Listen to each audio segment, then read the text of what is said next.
नमस्कार, जय श्री कृष्ण।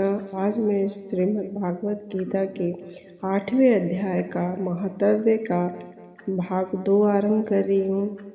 जब ब्रह्म राक्षस की पत्नी ने ब्रह्म राक्षस से पूछा, हे नाथ, हमें ब्रह्म राक्षस की योनि से किस प्रकार मुक्ति मिलेगी?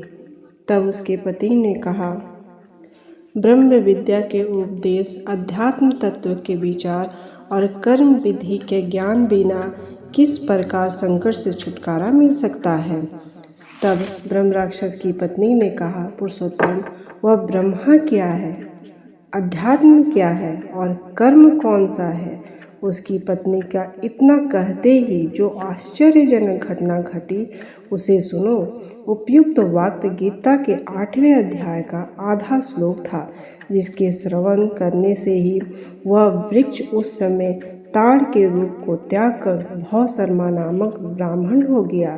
तत्काल ज्ञान होने से विशुद्ध चित्त होकर वह पाप के चोले से मुक्त हो गया तथा उस आधे श्लोक के ही महात्म्य से वह पति पत्नी भी मुक्त हो गए। उनके मुख से अचानक ही 8वें अध्याय का आधा श्लोक निकल पड़ा था। तदनंतर आकाश से एक दिव्य विमान आया और वे दोनों पति पत्नी उस विमान पर आरूढ़ होकर स्वर्गलोक को चले गए। वहाँ का यह सारा विज्ञान अत्यंत आश्चर्यजनक था।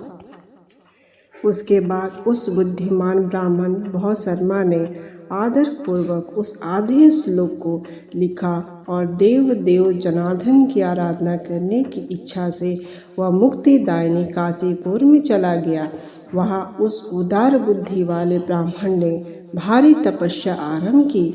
उसी समय क्षीर सागर में कन्या भगवती लक्ष्मी हाथ जोड़कर देवताओं के भी देवता जगपति जनार्दन से पूछा, नाथ, आप सहसा नींद त्याग कर खड़े क्यों हो गए? तब श्री भगवान जी बोले, देवी, काशीपुर में भागीरथी के तट पर बुद्धिमान ब्राह्मण भवशर्मा मेरे भक्ति रस से परिपूर्ण होकर अत्यंत कठोर तपस्या कर रहा है। वह अपनी इंद्रियों को बस में करके गीता के 8वें अध्याय का आधे श्लोक का जाप करता है। मैं उसकी तपस्या से बहुत संतुष्ट हूँ।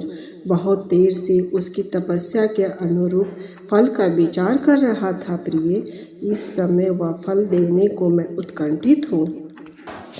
तब पार्वती जी ने पूछा, भगवान श्री हरि सदा प्रसन्न होने पर भी जिसके लिए चिंतित होकर उठे थे, उस भक्त भवशर्मा ने कौन सा फल प्राप्त किया?